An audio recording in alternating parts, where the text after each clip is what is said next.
పోలీసుల సమక్షంలోనే అనకూడని మాటలంటూ బూతులు తిడుతూ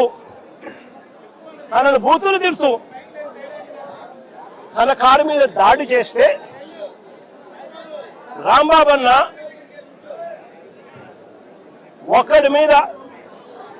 ఒక కారు మీద ఇంతమంది దుండగులు వచ్చి బూతులు తిడుతూ పోలీసుల సమక్షంలో మీడియా కూడా తెలుగుదేశం పార్టీకి సంబంధించిన మీడియాను కూడా అక్కడే పెట్టుకొని వాళ్ళందరి సమక్షంలో బూతులు తిడుతూ రాంబాబు అన్న కారును అడ్డగిస్తే రాంబాబు అన్న వాళ్ళ బూతులు తిట్టినందుకు రెస్పాన్స్గా రియాక్ట్ అయ్యాడు ఆయన. ఆ రియాక్ట్ అయ్యే దాంట్లో ఆయన నోట్లో నుంచి ఒక్కడే ఉండడం వల్ల ఇంతమంది చుట్టుముట్టి ఆయనను కారును బాదుతా ఉన్నారు. ఒక వైపున ఆయన మీద దాడి జరుగుతూ ఉంది, మరో వైపున ఆయన తిడుతూ ఉన్నారు.